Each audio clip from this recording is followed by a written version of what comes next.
Talking to Charlton manager Carl Robinson ahead of Saturday's home game against Scunthorpe. Carl, can we turn the clock back to last Saturday and the goal that was, but wasn't, scored by Patrick Bauer against Millwall? It's been shown time and again on television, nothing wrong with it. So I wonder if the referee Keith Stroud has offered an explanation for that decision to you. Well, Keith doesn't want to offer them. He didn't want to speak to us. But Keith's doing a derby again this week. He's doing Fulham QPR live on Sky. So that's where I think we get. I get the fact that when people have a bad game, they have to go out and try and rectify it almost immediately. He had a bad game. He didn't perform well on the day. But nothing. I called Dave Allison. Dave Allison was excellent. He said we've got it wrong, and a bit. I don't care what people think about this because I say it because I don't care anymore. They said that the assistant referee give it 40 yards away when the referee's 10 yards away, looking down the line of it. Listen, these are things that you know how passionate our fans are, and the biggest game in the season for them has been hindered by a refereeing decision. And then we had a player sent off who was provoked all game. I've got another centre back who was injured by one of their players that nothing happened. So yeah, all in all, it was a good point. But do you feel that Keith Stroud owes you and the club an explanation for that decision? Yeah. Did you seek an explanation? It's a good one to go live, isn't it? After the game? No. I don't think there's any point sometimes. I think I wasn't in a good place because, as you know, I do get quite emotionally attached to the game, as you see. But I think it was important that I sort of took time to really have a look at what was going on. That's why I let you guys have a look at it before anybody else, because it was important that you wrote what you had to write, not what I had to say. And anyway, it's gone now. It's gone. I'm sure the PGM will learn from it. I'm sure we'll move on and we'll all be better people for it. Since your appointment on November 24th, how far advanced are you in getting Charlton to play the way you want them to play? Well, it's a difficult one to answer because when you look at, listen, if you include Saturday, we've had the likes of Deck out injured, Souls out injured, Pearce out injured. This week we've got Harry Lennon, we've got Patrick Bauer, Tex out injured, we've lost Fox, we've lost Adamola, we've got Josh out injured. So when you look at all of these, we've probably had 7 or 8 different things that have gone against that period of time. I've not been able to play the same team for a number of weeks, but players who've come in, they've bought into what we're trying to do. And I think people have seen there's a high energy levels to it, there's an intensity to our play, there's an aggressive nature to how we want to regain the football. But it's going to take a lot longer, it's going to take more transfer windows than one to get it how I want to get it. So I think what people can certainly see is that at least we're trying to do things the right way. You've been busy since the transfer window opened, 4 new signings. Are you still short in certain positions? Yeah, I think so.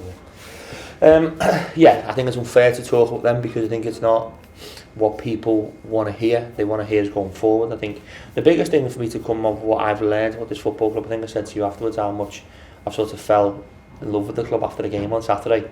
That was special to see our fans so dedicated and with the right application in how they sang and supported their team was impeccable, and that fueled my fire even more.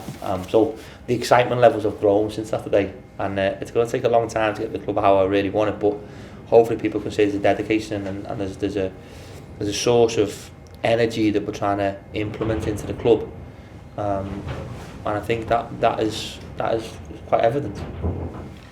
Second place Scunthorpe up next at the Valley on Saturday. They're a good footballing side, very pleasing on the eye. You're looking forward to getting the grips with them? Yeah, can't wait. I think Graham's done an amazing job obviously this year to come and do what they've done is outstanding. Obviously they've been the pace setters for a large part of the season. It's a long season, as everyone knows. It's hard to stay there for all season. We all have a dip. Everyone goes through moments in the season when they find it hard to get results. I'm not saying they're going to have one or whatever, but it's going to see.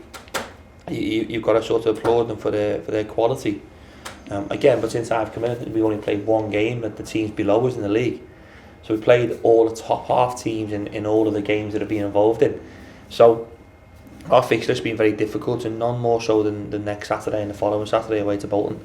So it's a real test, and to be the game with no Lennon, no Teixeira, and no Pearce, and no Bauer. You know, I've never known to have 4 centre halves out injured. So we'll have to see where we go. The positive is Lee Novak's back in the squad. Ricky Holmes will be a week fitter. Tony will be a week fitter. I'm not too sure how much fitter that means, but he'll be a week fitter. So a lot of them are getting a lot of game time, which maybe they wouldn't have if we had a full squad. Nicky Ajose was a surprise omission on Saturday against Millwall. Is he in contention for a return? Yeah, they're all in contention to return. Obviously, it depends upon what we think in training in the week and what we think is the right personnel to go into the game. We would have known Josh would have gone off injured so soon. I think we would have, maybe that was a slight mistake on our part. Nicky would have probably been a better one with being fitter. But I couldn't believe the reception of Tony Watt got. And I tell you that helped me with the motivation with him, because he's a great kid, so, and he was so excited by the reception that he got for the fans. And you can see one thing about the fans here, I think they just want a bit of realism in the people that play for the club. I think they know Tony's real. Whether he says something right, wrong or indifferent, at least you know it's what he thinks. He doesn't understand holding back.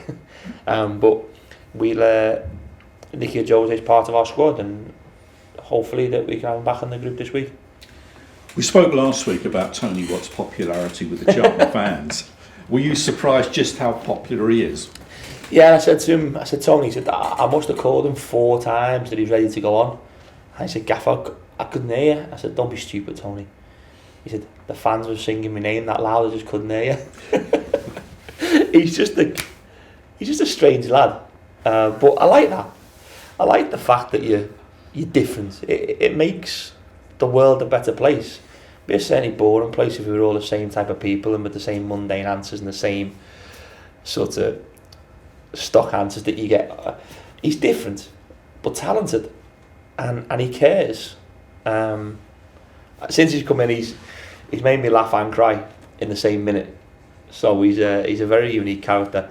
And like I say, I think all Charlton fans really, that's why they love Josh McGuinness. I think they see the desire and the application that he tries to put into the badge, and I'm already starting to see the type of players that they endear themselves to, and it's nice to see that. I think what the players need to realise is if you show an honesty to your shirt that you wear, and all I ask is that when you put your shirt on, that you dedicate the next 90 minutes of your life to it, and when you take your shirt off, you can't put any more into it when it goes on the ground at the end of the game. And one thing about Tony, he certainly does that.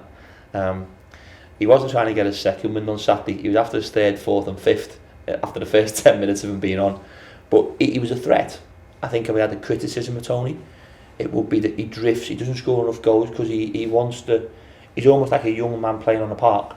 He wants to get involved a little bit deeper. He wants to drift out wide. He wants to go at people. He needs to learn to stay in the middle of the goal. And if he does, and Holmes is talented on that area, he'll certainly be a top goal scorer. He's one of the best players in the league on his day. And hopefully we can get him right and we can get him motivated to be a top Charlton player.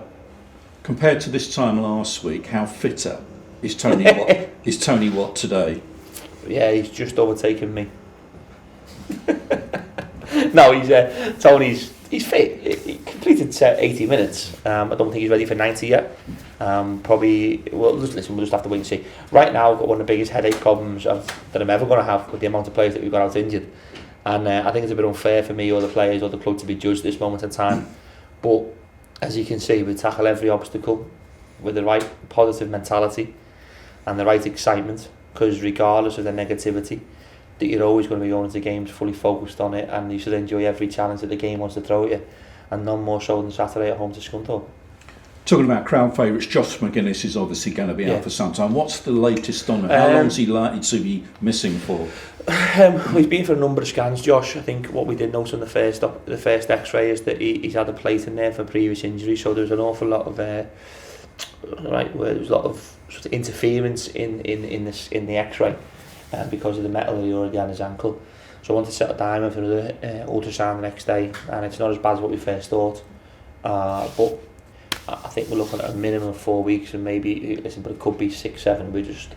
It's one of them ones we've got to see how the swelling settles down first. So right now we're still unclear, but hopefully that we can once we do settle it down, we're certainly in a much better place to move forward with Josh McGuinness. But I spoke to Murray the other week, and we were talking about what player could you not lose right now.